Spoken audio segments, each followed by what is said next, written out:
আমার আমালু বিন্নিয়াত, আপনার নিয়ত যদি সঠিক হয়, ভালো হয়, এর যা যা আল্লাহ তাআলা আপনাকে আমাকে দিবেন কিনা বলেন? দিবেন না? হক কথা বললে আপনার আমার সমাজের মধ্যে দাম থাকবে না। আপনি যখন হক কথা বলবেন তখন আপনার আমার নামটা হবে জঙ্গিবাদ, আপনার আমার নাম হবে মৌলিবাদ, আপনার আমার নাম হবে তালেবান। এ কথা কন না কা? যত দোষ নন্দ ঘোষ সত্যটা বললে দোষ, তুমি করলে অন্যায়ের প্রতিবাদ, নামটা তোমার হবে মৌলবাদ, নামটা তোমার হবে জঙ্গিবাদ। কতক্ষণ ঠিক নেবে ঠিক? সমাজের মধ্যে কিছু মানুষ দেখা যায় যারা সব সময় ইমামদের পিছে লাগে, আলেমদের পিছে লাগে, মসজিদের সভাপতি সেক্রেটারির বিরুদ্ধে লাগে। এরকম সমাজে মানুষ আছে না নাই? আছে না? এই জন্য বাবা কথাগুলি কাগো লাগবে তিতা, কাকে লাগবে ঝাল, কাকে লাগবে মিষ্টি। لئن شكرتم لأزيدنكم ولئن كفرتم إن عذابي لشديد।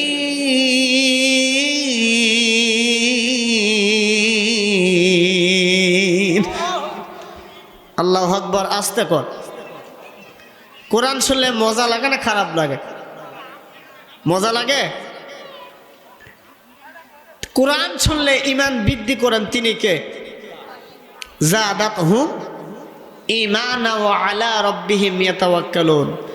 বান্দা যখন কোরআন তেলাওয়াত করবে, ঈমানের আলোচনা করবে, তখন ঈমান বৃদ্ধি করবেন তিনি কে? কোরআন শুনলে আসলেই মজা লাগে যদি সে মুমিন হয়, মুত্তাকি হয়, আল্লাহ প্রেমিক হয়, রসুল প্রেমিক হয়, তাহলে তার ভিতরে আনন্দ লাগবে। আর সে যদি মুনাফিক হয় তার ভিতরে মজা লাগবে না। সে কোরআন শুনলে তার গায়ে আগুন জ্বলবে। কতক্ষণ ঠিক না বেটে? কোরআন শুনলে যার ভিতরে আগুন জ্বলবে এ বুঝতে হবে আবু জেহেল মার্কা মুসলমান। কতক্ষণ ঠিক না বেটে? আর কোরআন শোনার পর যার ভিতরে আনন্দ লাগবে, মজা লাগবে, বুঝতে হবে আবু বকর সিদ্দিক। চিৎকার দেখুন সুবহানাল্লাহ। ঠিক না বেঠিক? আসুন আলোচনা সামনে বাড়ি। কোরআন শুনলে যে মজা লাগে, আলোচনার সামনে শুনলে বুঝতে পারবেন। কোরআন শুনলে আসলে আপনার ভিতরে অনুভূতি কাজ করে। এই যে মহান আল্লাহ তাআলা বলেন, বান্দা যখন প্রশংসা করবে, আর এই প্রশংসা করার কারণে আমি মওলা খুশি হয়ে বান্দার আমলনামার মধ্যে সওয়াব দিয়ে পরিবর্তন করে দেয়। বলেন সুবহানাল্লাহ। আর এ আমার বেশি বেশি প্রশংসা করার কারণে আমি তার নিয়ামতগুলিকে আরো আরো বাড়ায় দেই।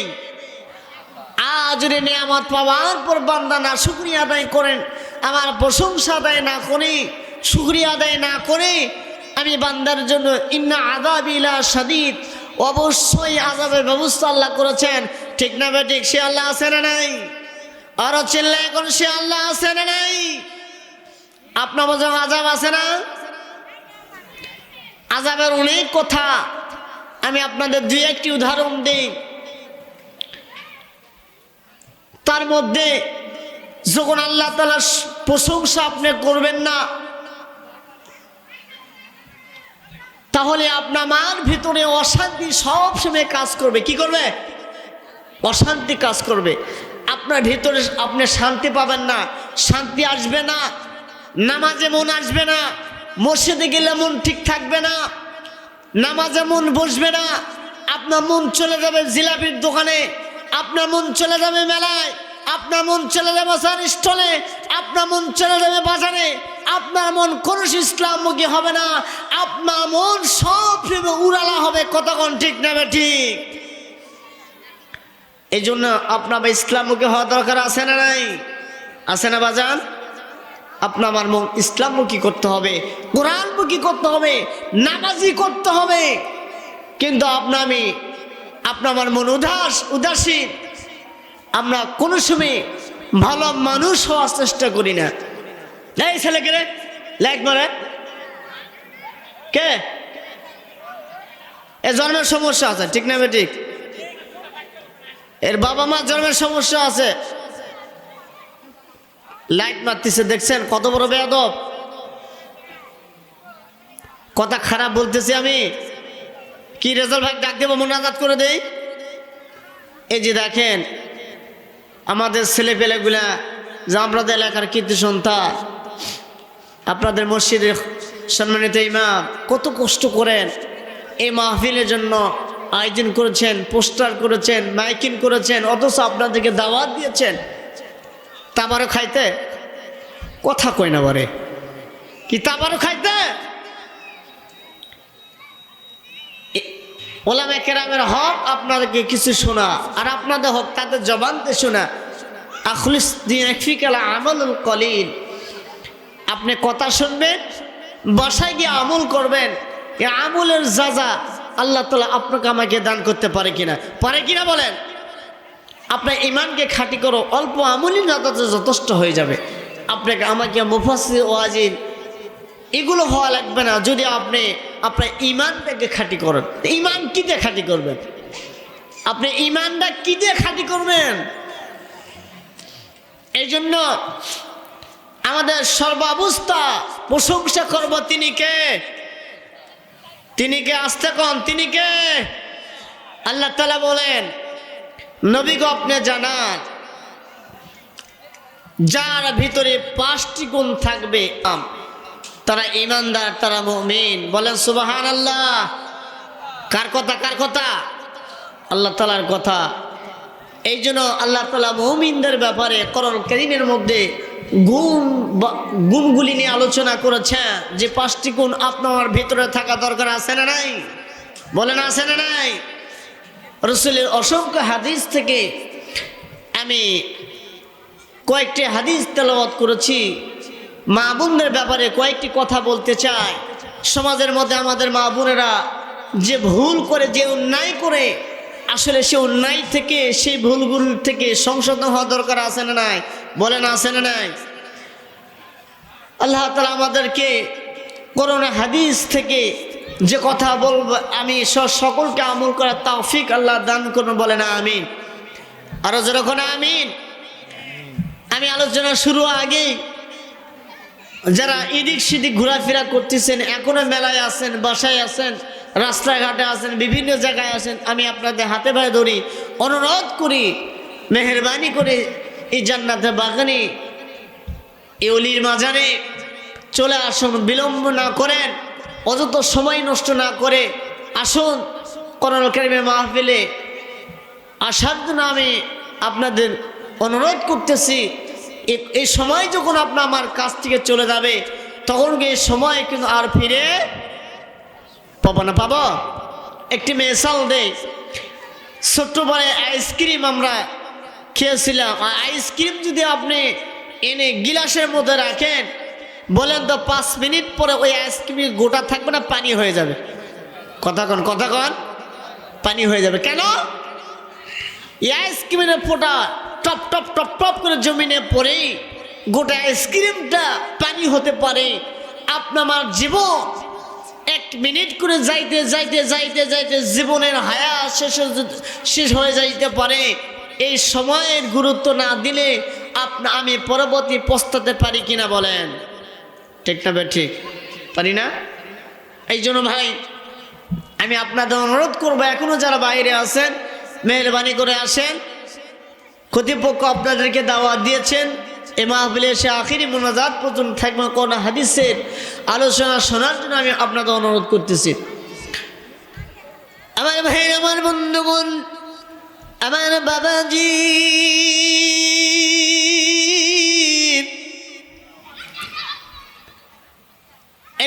এর মুসলমান ইমানদার আল্লাহর গোলাম,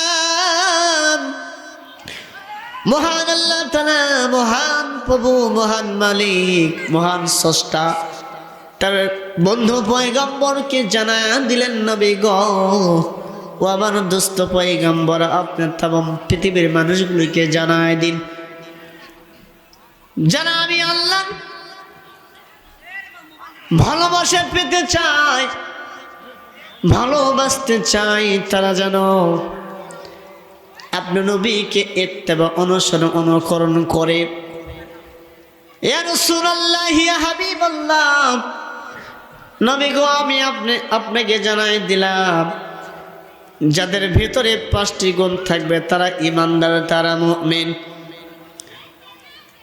সে গুণগুলি কি আলোচনা করলেই 1 নম্বর গুণ, মহান আল্লাহ তাআলা বলেন, ইন্নামাল মুমিনুনা আল্লাযী ইযা যুকিরাল্লাহু ওয়াজিলাত কুলুবুহুম।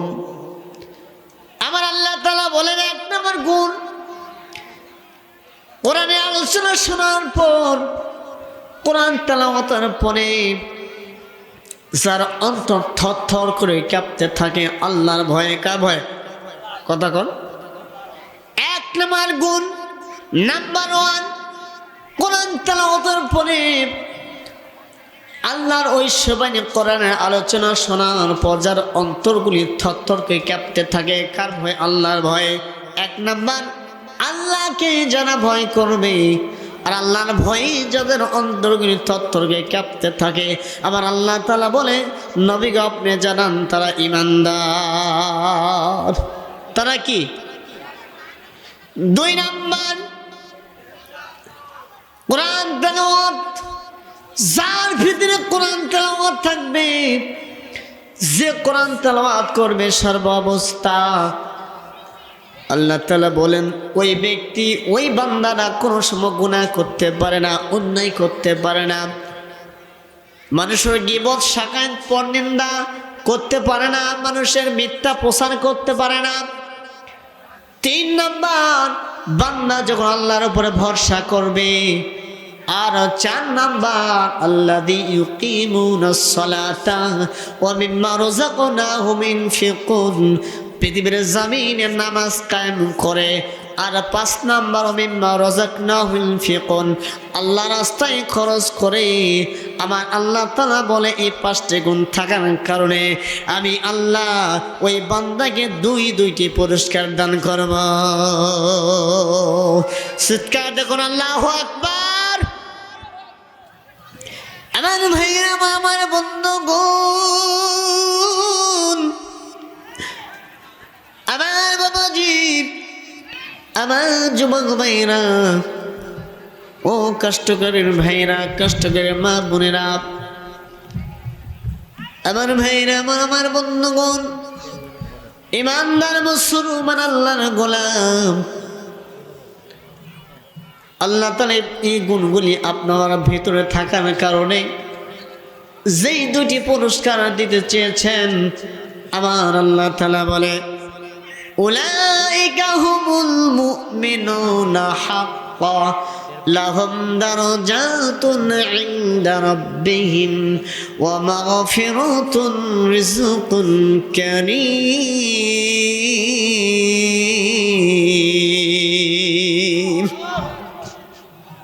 আল্লাহু আকবার, আস্তে কর। আমার আল্লাহ তাআলা বলে, কোরআন তেলাওয়াতের পরে যার জবান দিয়ে সুবহানাল্লাহ বের হবে, আল্লাহু আকবার বের হবে, আলহামদুলিল্লাহ বের হবে, তাসবিহ তেলাওয়াত করার কারণে আমার আল্লাহ বলে, বান্দাকে আমি 3টি পুরস্কার দান করব। কয়টি পুরস্কার? আস্তে কোন, কয়টি পুরস্কার? 1 নম্বর পুরস্কার, বান্দা কোরআন তেলাওয়াত করার পর যখন সুবহানাল্লাহ বলে, আলহামদুলিল্লাহ বলে, আল্লাহু আকবার বলে, আমি বান্দার প্রতি রাজি এবং খুশি হই। 2 নম্বর, আমি বান্দার জীবনে গুনাহ মাফ করে দেই। আর 3 নম্বর, ওই জান্নাত থেকে, জান্নাতুল ফেরদাউস থেকে একটি টিকিট বান্দার জন্য বরাদ্দ করে দেই। আল্লাহু আকবার বলেন। আল্লাহু আকবার। তাহলে আমাদের তাসবিহ তেলাওয়াত করার দরকার আছে না নাই? কিন্তু জবান তো খরচ করি না, ভালো কাজে জবান খরচ করতে চাই না, জবানটা খরচ করি রাস্তাঘাটে অযথা বেহুদা কথা বলি, গলা ফাটায় চিল্লা গলা ভেঙে ফেল দে, এরকম মুসলমান এখনো আছে না নাই? আছে না? অযথা সময় আমরা গলা ফাটাই, চিল্লাই, কিন্তু আল্লাহর কাছে যদি এখন বলা হয় আলহামদুলিল্লাহ বলেন, আল্লাহু আকবার বলেন, আমরা জবান বের হয় না। কারণ এই জায়গায় জবান বের হলে তো সমস্যা, রেকর্ড হচ্ছে, ভিডিও হচ্ছে, আর সেই জায়গায় জবান খরচ করলে ভিডিও হবে না, রেকর্ড হবে না। এরকম কি আপনার আমার সব সময় সর্ব অবস্থা রেকর্ড করেন? রেকর্ড হয় না? আপনার মা দুই কাঁধে রেকর্ড করার জন্য সম্মানিত দুজন ফেরেশতা আছে না নাই? বলে না আছে না নাই?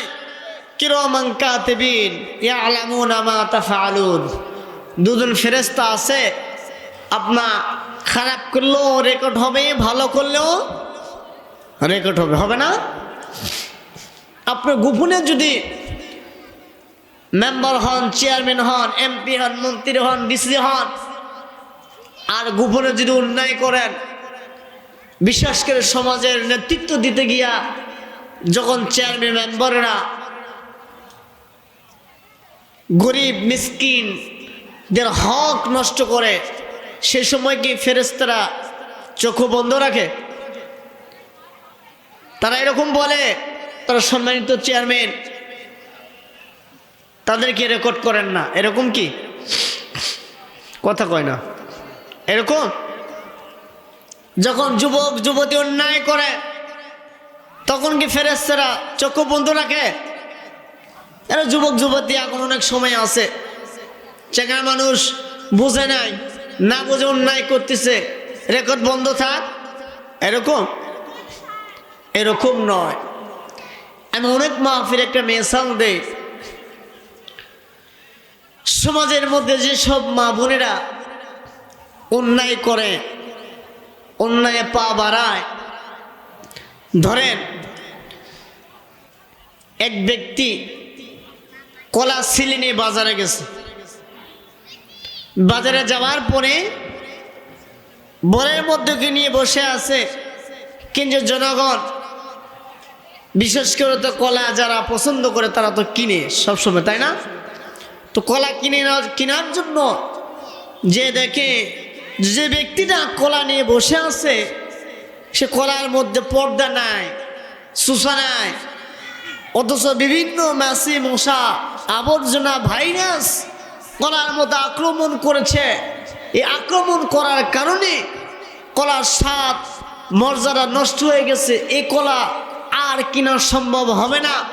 যদি এ কলা কিনে নিয়ে যায়, আমার ভেতরে যদি আমি এ কলা ভক্ষণ করি, তাহলে আমার ডায়রিয়া হওয়ার সম্ভাবনা আছে না নাই? চিৎকারটা করা আছে না নাই? তাহলে তিনি বুঝতে পারল যে কলার উপরে পর্দা নাই, হেজাব নাই, এই কলা খাওয়া যাবে না। এ কলার এক সারানি পরিমাণ দাম আছে, কি বলেন আছে? নাই। আমি আপনাদেরকে বলতে চাই, এ কলার উপরে যে ভাইরাস আক্রমণ করেছে, করার কারণে কলা যেমন নষ্ট হয়ে যায়, সমাজে কলার দাম থাকে না। সুতরাং এইরকম সমাজে কিছু মা বোন দেখা যায় যারা বাহিরে বাজারে বিভিন্ন জায়গায় এই শিলা কলায় ঘোরাফেরা করে, আর ভাইরাস নামে যে যুবকগুলি ঘোরাফেরা করে, এরা যদি ওই কলার উপরে আক্রমণ করতে পারে, তাহলে এই সমাজে অন্যায়ভাবে মেয়েদের উপরে আক্রমণ করে ওই মেয়ের সমাজের মধ্যে দাম মর্যাদা থাকতে, এই মেয়ের ভালো পরিবারে বিবাহ হবে না, এই মেয়ে ভালো বংশে যাইতে পারে না। কারণ এই মেয়ের উপরে হেজাব পর্দা না থাকার কারণে। কতক্ষণ ঠিক না বেঠি? কতক্ষণ? রাসূলুল্লাহ সাল্লাল্লাহু আলাইহি সাল্লামের হাদিস থেকে কয়েকটা হাদিস তেলাওয়াত করেছিলাম। লিমালিহা হাসাবিহা ওয়া জামালিহা ওয়া দীনিহা। আল্লাহর পয়গম্বর বলেছেন, যুবকরে তুমি 4টা গুণ থেকে বিবাহ করো, তোমার ঘরটা জান্নাতের টুকরা বানায় দিবেন তিনি কে? আর তুমি যদি একটি গুণ বাদ দিয়া 3টি গুণ থেকে বিবাহ করো, তোমার ঘরটা জাহান্নামের টুকরা বানাবেন, আর ওই ঘরটা আগুন দিয়ে জ্বালায় সরকার করে দিবেন। সমাজের মধ্যে যুবকেরা লিমালিহা ওয়া জামালিহা ওয়া হাসাবিহা, সম্পদ আর সৌন্দর্য আর বংশ দেখে বিবাহ করে, ও দিনিহা ধার্মিকতা থেকে বিয়ে করে না, যার কারণে বিয়ে করতে দেরি, তালাক করতে দেরি হয় না। কতক্ষণ ঠিক না বেঠি? ঠিক না? এই যে বিভিন্ন ফেসবুক, ইন্টারনেটে বিভিন্ন জায়গায় দেখা যাচ্ছে অনেক মেয়ে ধর্ষিতা হচ্ছে, নির্যাতন হচ্ছে, অনেক মেয়ে তালাক হয়ে যাচ্ছে, অনেক মেয়ে বাবার বাড়িতে বসে আছে, স্বামীর বাড়িতে নাই। কারণ হলো এই মেয়েগুলি পর্দা হেজাব না করার কারণে, আর আল্লাহ পাককে অনুকরণ না করার কারণে, রসুলের তরিকা না চলার কারণে এই মেয়েগুলা নির্যাতন হচ্ছে। কতক্ষণ ঠিক না বেঠি? আমার ভাইরা, আমার বাবাজি, আমার বন্ধুগণ, আমার সোনার ভাইরা, মহান আল্লাহ তাআলা এই জন্যই বলেছেন নারীদের সম্মান করেছেন, ইজ্জত করেছেন, রসুলও করেছেন। কারণ রসুলের চয়েস সাপোর্ট ছিল সেসব মেয়েদের উপরে যে মেয়েরা রসুলের কথা মেনে নিবে, রসুলকে অনুকরণ করবে, রসুলকে ইত্তেবা করবে, ওই মেয়েরা সমাজের মধ্যে দামি হয়ে যাবে। ঠিক না বেঠিক বলে? সমাজের মধ্যে মেয়েরা যখন বেকা হয় তাকে সোজা করা মুশকিল। আমার ভাইরা, আমার বন্ধুগণ, সবসময় আপনাদের বোঝাইতে গিয়ে একটা ঘটনা আমি বলে থাকি। সেই ঘটনাটা হলো বোঝার জন্য বলছিলাম। এক এলাকায় একটা রাজ দরবার ছিল, আর রাজার বড় পছন্দ কাতলা মাছ। জেলে নিয়ে গেলেন কাতলা মাছ রাজ দরবারে। রাজাকে ডেকে বলে, রাজা, আপনার পছন্দের খাবার কাতলা মাছ নিয়ে আসলাম, এই যে কাতলা মাছ আপনাকে দেওয়ার জন্য আসলাম, আপনি কাতলা মাছটা নিন। এবার রাজা বলে, জেলে তোমাকে কয় টাকা দিতে হবে তুমি বলো। জেলে বলছে, জাহাপনা, আপনাকে মাছ দিয়েছি টাকা নেওয়ার জন্য নয়, আপনি যা দিবেন দেন, এতেই খুশি। এবার রাজা সাহেব জেলেকে 100 টাকা দিলেন। এবার জেলের টাকা নিয়ে রওনা দিলেন বাসার দিকে। আর এদিকে রানী যখন বসেছিল পাশে, রানী বলছে, রাজা জাহাপনা, বেয়াদবি মাফ করেন, আপনি যে বোকামি করলেন, যে মাছটা আপনি 100 টাকাতে নিলেন, এই মাছটা বাজারের মধ্যে সর্বোচ্চ 20 টাকাতে 30 টাকা দাম হবে। আপনি কেন 100 টাকা দিয়ে মাছটা নিতে গেলেন? এই মাছ আমি নিব না, মাছ ফেরত দেন, টাকা ফেরত নেন। বলেন তো সম্ভব? কথা কয় না বলে, হ্যাঁ সম্ভব? আপনি জিনিস কেনার পর আপনাকে সেটাকে ফেরত দিতে পারবেন? বললেন, বিবি, এইটা তুমি কেমন কথা বললে? এইটা সম্ভব নয়, আমি তো তার কাছ থেকে টাকা নিতে পারবো না, মাছ ফেরত দিতে পারবো না। বিবি বলছে, জাহাপনা, আমার কাছে একটি বুদ্ধি আছে, এই বুদ্ধিটা যদি আপনি কাজে লাগান তাহলে অবশ্যই এই কাজের সমাধান আপনি পেয়ে যাবেন। জাহাপনা, আমার কাছে বুদ্ধি আছে, যেই বুদ্ধিটা যদি আপনি কাজে লাগান অবশ্যই আপনি কাজের সমাধান আপনি পেয়ে যাবেন। এবার জাহাপনা বলছে, বলো তো বিবি তোমার কি বুদ্ধি, বুদ্ধিটা কাজে লাগায়। এবার বিবি বলছে, স্বামী গো আপনি জেলেকে ডেকে বলেন, জেলে বেটা এদিকে আয়, তোমার মাছ নারী না পুরুষ? যদি বলেন নারী, আপনি বলবেন আমার পুরুষের দরকার। আর যদি বলে আমার মাছ হলো নারী, আপনি বলবেন পুরুষ। যদি বলে পুরুষ, আপনি বলবেন নারী। কতক্ষণ ঠিক না? কি বুদ্ধি মেয়ের দেখছে, সংসারে ভেজাল লাগায়। এরকম আমাদের মা বোনের সমাজে আছে না, খালি ভেজাল লাগায়। আবার কিছু কিছু মা বোন আছে খুব ভালো, আছে না বলেন? স্বামীকে খুব ভক্তি করে, মহব্বত করে। ওরকম খারাপ আপনাদের এলাকায় মনে হয় নাই। আমাদের পাশে গ্রামে আছে, সবসময় স্বামীর সাথে ঝগড়া লাগে। ঝগড়া লাগলে মহব্বত বাড়ে না কমে? কমে না? অনেক সময় আপনারা ঘটনা শুনছেন, জানেন। ওই শীতের সময় বউ স্বামীকে বলে, তোমাকে বিয়ে করে আমি ঠকছি, মরার পর আর ঠকতে চাই না। এরকম ঝগড়া হয় কি হয় না বলেন? তাহলে ঝগড়া করলে বিপদ বাড়ে, আর ঝগড়া না করলে মহব্বত বাড়ে। কিন্তু আমরা অবশ্যই আমাদের বিবিদেরকে ভালোবাসবো কিনা বলেন? কারণ তারা এক কথার উপরে বাড়িঘর, মা বাবাকে শ্রেণী আপনার সাথে এসেছে, জীবন সঙ্গী হয়েছে। যদি আপনি তাকে ভালোবাসা না দেন, আপনি কথায় কথায় তার উপরে নির্যাতন করেন, তাহলে সে কি আপনার কাছে থাকতে পারবে? কখনো থাকতে পারবে না। এই জন্য বলছিলাম ভাইরা আমার, বিবি বললেন, স্বামী আপনি বুদ্ধি না কাজে লাগান। জেলেকে ডাকলেন, জেলে চলে আসলো। এবার বলতেছেন, জেলে বেটা আপনি বলো তো তোমার মাছ নারী না পুরুষ? জেলে সুন্দরকে জবাব দিয়ে দিলেন।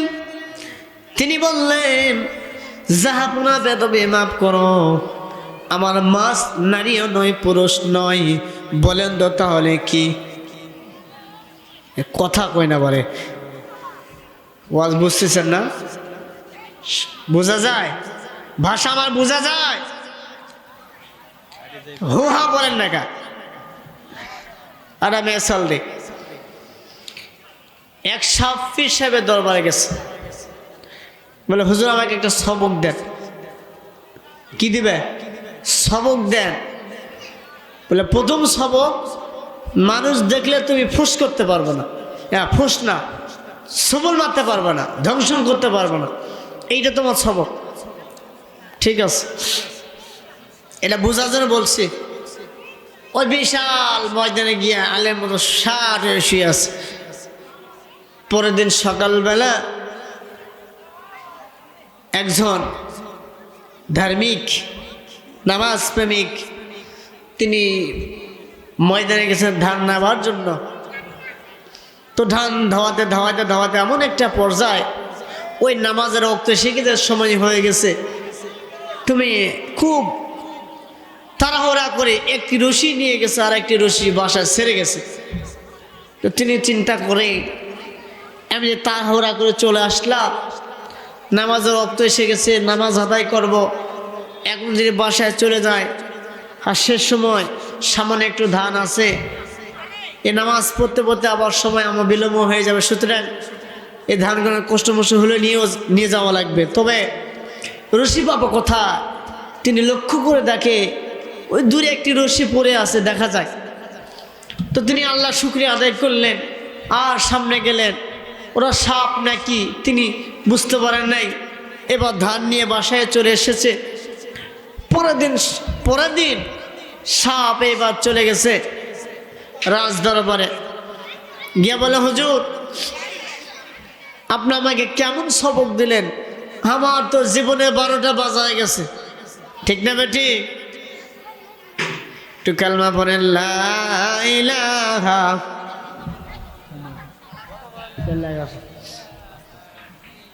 আসে, লা ইলাহা লা ইলাহা বহু দূরে মদিনা। ঠিক না বেঠি? বলেন, বলতে ভালো লাগে না? বলেন, বহু দূরে মদিনা, আমরা কেমনে যাব জানি না। দয়া কর দয়ার আল্লাহ, কবুল কর মনের বাসনা। লা ইলাহা, আরো জোরে লা ইলাহা,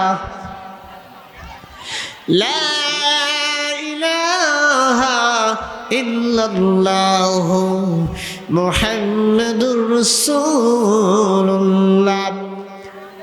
আমার ভাইরা, আমার বন্ধুগণ, যে কথা বলছিলাম, শাহ বললেন, হুজুর গো,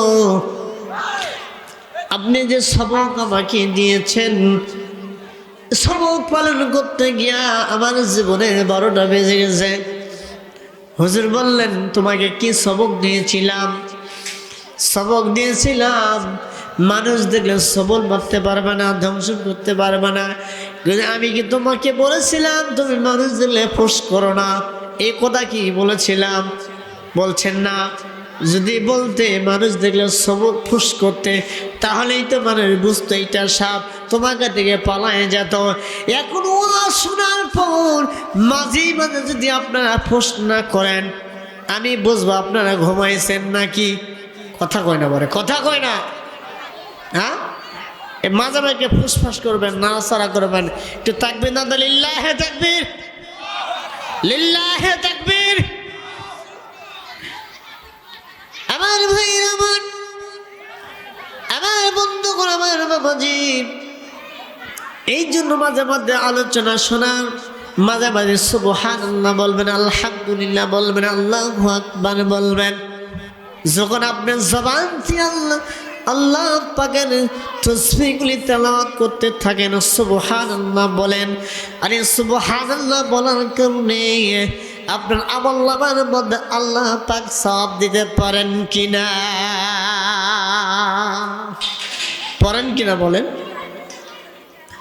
আল্লাহর নবী, আল্লাহর পয়গম্বর মুহাম্মদ রাসূলুল্লাহ সাল্লাল্লাহু আলাইহি ওয়াসাল্লাম সাহাবাদেরকে নিয়ে যখন যাচ্ছিলেন রাস্তার পাশ দিয়া, লক্ষ্য করে দেখলেন আবু হুরায়রা তিনি একটি বৃক্ষ রোপণ করতেছিলেন। আল্লাহর নবী, আল্লাহর পয়গম্বর বন্ধু দেখে বলেন, আবু হুরায়রা, এর চাইতে উত্তম বৃক্ষের কথা আমি তোমাকে বলবা? হযরত সাহাবা কেরাম আজমাইন সঙ্গে সঙ্গে বললেন, ইয়া রাসূলুল্লাহ, ইয়া হাবিবাল্লাহ, অবশ্যই আপনি বলেন, এর চাইতে উত্তম বৃক্ষের কথা আমাকে বলেন। আল্লাহর পয়গম্বর, আল্লাহর বন্ধু বললেন, আবু হুরায়রা, তুমি একবার সুবহানাল্লাহ জবান দিয়ে বের করো। জবান দিয়ে যখন সুবহানাল্লাহ তেলাওয়াত করবা, তোমার আমলনামার মধ্যে জান্নাতের মধ্যে একটি গাছ আল্লাহ রোপণ করে দিবে।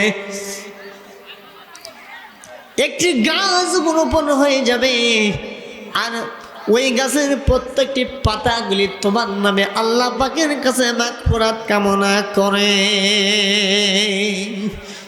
কি করে?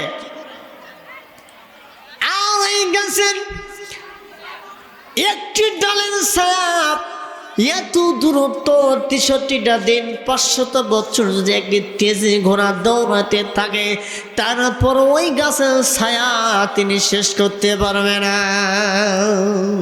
আর আস্তে আস্তে কোন সুবহানাল্লাহ। আমার ভাইরা, আমার বন্ধুরে, আমার বাবাজি, আমার যুবকেরা, গভীর মনোযোগ দেন, কথাগুলো দিনের কেনে সরান, মনোযোগ দিয়া সরেন। আমরা ছোট বক্তা যখন আলোচনা করি, এই আলোচনাগুলি কিন্তু আমরা মনের কানে, দিলের কানে করি না, শুনি না। কারণ যদি আপনার দিলের কানে শোনেন, মনের কানে শোনেন, এই দিলের কানে শোনার কারণে, মনের কানে শোনার কারণে আল্লাহ পাক আপনাকে এই দিলের মধ্যে যখন এই কথাগুলিকে সেটিং ফিটিং করবেন, করার কারণে কিন্তু আপনার 5 ওয়াক্ত নামাজের পাবন্দি হওয়া যাবে। যাবে কিনা বলেন? যখন আমি এই কোরআন হাদিসগুলি যখন আপনার অন্য মানুষের কাছে প্রসাদ নিয়তে শুনব, আমলের নিয়তে শুনব, তখন তো আপনার ভিতরে ভালো কাজের অনুভূতি পয়দা হবে, নামাজের শখ পয়দা হবে, কোরআন তেলাওয়াতের মজা আসবে, কোরআন তেলাওয়াতের মজা আমার আসবে, কোরআন তেলাওয়াতের আগ্রহ বাড়বে। কথা কোন ঠিক না ঠিক? আমি যে আয়াতের কালিমা আপনার সামনে তেলাওয়াত করেছি, এখন কিন্তু আয়াতের যে 5টা গুণের আলোচনা করেছি, একটা গুণ আলোচনা শেষ করতে পারবো না সারা যদি করি। আমি সামনে বলবো, আমার ভাইরা, আমার বন্ধুগণ, আপনাদের বেশি সময় দেব না, আপনাদের বেশি কষ্ট দিব না, দুঃখ দিব না, অল্প সময় এর মধ্যে দেওয়া হয়ে যাবে। আপনার এদিক সেদিক ঘোরাফেরা না করে অবশ্যই জান্নাতের বাগানে আসেন। আর এই জান্নাতের বাগানে আপনি যতক্ষণ থাকবেন ততক্ষণ নিরাপত্তা দিবেন তিনি কে? আর আসতে কোন তিনি কে? আমার ভাইরা, আমার মা বোনদের ব্যাপারে আলোচনা করতেছিলাম, এখনো কিন্তু সেখানে আলোচনা আছে, আমি আলোচনা আপনাদের শোনাবো, অসুবিধা নাই। আমার যুবকরা, আমার ভাইরা, আমি বলছিলাম এই মাহফিলে যখন 3 শ্রেণীর মানুষ আসে, 1 শ্রেণীর মানুষ হলো যারা বক্তার আকর্ষণে আসে, বক্তার কণ্ঠ ভালো না খারাপ, বক্তা আলোচনা চমৎকার করে, বুঝাইতে পারে কিনা, আলোচনা ভালো না খারাপ, বাড়ি থেকে নিয়োগ করে বের হয়, আলোচনা ভালো হলে বসবো, আর আলোচনা খারাপ হলে আলোচনা শুনবো না, ঘুরে ফিরে চলে যাব। 2 নাম্বার 2 শ্রেণীর মানুষ যারা মাহফিলে আসে, ইনি নিয়ত করে বের হয় আমি মাহফিল স্টুডেন্টে বসবো না, আমি জিলাপির দোকানে একটু যাব, মেলায় ঘোরাফেরা করব, আর তার উদ্দেশ্য হলো মেয়ে দেখা। কথা বল না, এরকম কিছু আমাদের সমাজে মুসলমান আছে না নাই? আছে না? বাইরে থেকে নিয়ত করে বের হয়, ওই মাহফিলে বসার জন্য আসে না, ওই বক্তার কথা শোনার জন্য আসে না, ওর উদ্দেশ্য হলো মেয়ে দেখা। কি দেখা? মেয়ে দেখার জন্য আসে। এই যে যায় দেখেন আপনাদের পাশেই জিলাপির দোকানে কত ভিড়, এই মেলায় কত ভিড়। অনেক সময় আমরা কিন্তু বলি, ভাই আপনারা এসব আয়োজন করেন না, কর্তৃপক্ষ বলে আয়োজন না করলে আমাদের সবাই সাত পাড়ায়। কথা কয় না, বারে কথা কয় না, ঠিক না? তো এই জন্য কর্তৃপক্ষ দেয়, কারণ আপনারা এত সুন্দর আয়োজন করেছেন। যদি এই মাহফিলে কোরআন শোনার আয়োজন করেছেন, কোরআন যদি আমি না শুনি, ওই মেলায় যদি আমরা আড্ডা দেই, জিলাপির দোকানে আড্ডা দেই, এমন দিনে বেটি জামাইলিয়া বাড়িতে আড্ডা দেই, তাহলে এই কোরআন কারিমের মাহফিলে করার কোনো দরকার আছে? কথা কোন আছে? নাই।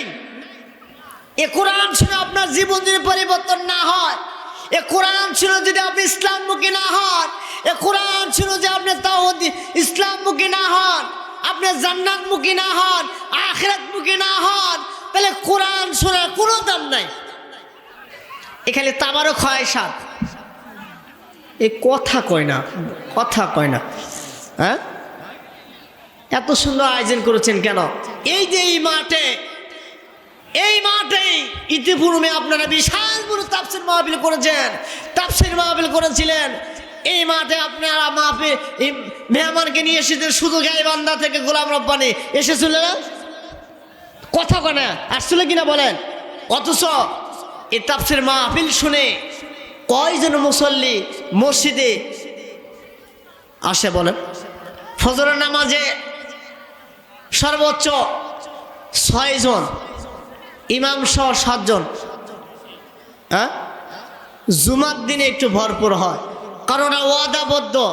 ও যে আমরা জানি কারবালার ময়দানে ইমাম হোসাইন বলেছিল, আমাদের নেতা মুহাম্মদ রাসূলুল্লাহ তিনিও বলেছেন, আমার উম্মতেরা জুমার নামাজ ছাইরো না, তাহলে হোসাইনের ভালোবাসা পাবে না, আমি রসুলের শাফায়াত পারবে না। এই জন্য আমরা কি করি, 1 সপ্তাহ পর মসজিদে হাজিরা দিবে যায়, তারপর আবার ঢকাঢক সেজদা মারিবারে দৌড়। কথা কয় না, ঠিক না বেটি? আমি আপনাদের উদাহরণ দিচ্ছি, একটি মেসাল দিচ্ছি, আপনারা শুনে যান। জীবনে আপনারা অনেক ওয়াজ শুনেছেন, অনেক ঘটনা আপনারা জানেন, ওয়াজ আপনাদের পকেটে, তারপর আমাদের জীবন পরিবর্তন হয় না, কারণ পরিবর্তনের চেষ্টা করি না। এই ওয়াজগুলি আমরা আমলের নিয়ত শুনি না, অপরকে পোষার নিয়ত শুনি না, যার কারণে এক কান্দে শুনে আর কান্দে বের করে দেই। এই জন্য আমাদের জীবনে পরিবর্তন কোনো সময় আসবে না, কিয়ামত পর্যন্ত আসবে না। কতক্ষণ ঠিক নেবে ঠিক? এবার ভাইরা আমার, আমি আপনাদের অনুরোধ করতেছি, আপনারা যত বড় বড় জলসা করেন, যত বড় তাফসির করেন, মক্কা মদিনার ইমামকে নিয়ে এসে এখানে বসা, ঘন্টার পর ঘন্টা আলোচনা করতেছে তারা। আলোচনা আপনারা শোনেন, যে এই আলোচনা আপনার জীবনের মধ্যে সিটিং ফিটিং না করি, তাহলে কি আপনার এই আলোচনাগুলা শোনার কোনো দাম হবে? বলেন, দাম হবে? কোনো দাম হবে না। তাহলে আমরা, অথচ আমাদের এই জীবনটাকে আমরা কোন পথে নিয়ে যাচ্ছি? আমরা মুসলমান বিপদে বিপদে অন্যায় করতেছি, নামাজ কাজা করতেছি, মিথ্যা কথা বলতেছি, মানুষের জমিনে আল ঠেলতেছি, অথচ মানুষের সাথে খারাপ আচরণ করতেছেন, মানুষের গীবত সাকাত পরনিন্দা, মানুষকে লাঞ্ছিত করা, এই সব জিনিস আপনার ভিতরে আছে না নাই? আছে না? অথচ আমি মুসলমানের ঘরের সন্তান, আপনার মুসলমান, আমি ইমানদার, ইমানদার দাবি করি, মুমিন দাবি করি, মুসলমান দাবি করি, কিন্তু আপনার ভিতরে যেই সব গুণগুলি থাকার দরকার, ওই গুণগুলি আপনার ভিতরে নাই। আছে? সেগুলো গুণ আপনার ভিতরে আসা দরকার আছে না নাই? আছে? যদি থাকে, আজ থেকে এ মাহফিল থেকে নিয়ত করবেন, ইন্নামাল আ'মালু বিন্নিয়াত। আপনার নিয়ত যদি সঠিক হয়, ভালো হয়, এর যা আল্লাহ তাআলা আপনাকে আমাকে দিবেন কিনা বলেন? দিবেন না? হক কথা বললে আপনার সমাজের মধ্যে দাম থাকবে না। আপনি যখন হক কথা বলবেন, তখন আপনার নামটা হবে জঙ্গিবাদ, আপনার নাম হবে মৌলিবাদ, আপনার নাম হবে তালেবান। এ কথা কন না কা? যত দোষ নন্দ ঘোষ, সত্যটা বললে দোষ, তুমি করলে অন্যায়ের প্রতিবাদ, নামটা তোমার হবে মৌলবাদ, নামটা তোমার হবে জঙ্গিবাদ। কতক্ষণ ঠিক নেবে ঠিক? সমাজের মধ্যে কিছু মানুষ দেখা যায় যারা সব সময় ইমামদের পিছে লাগে, আলেমদের পিছে লাগে, মসজিদের সভাপতি সেক্রেটারির বিরুদ্ধে লাগে। এরকম সমাজে মানুষ আছে না নাই? আছে না? এই জন্য বাবা, কথাগুলি কাগো লাগবে তিতা, কাকে লাগবে ঝাল, কাকে লাগবে মিষ্টি, এই কথাগুলি শোনা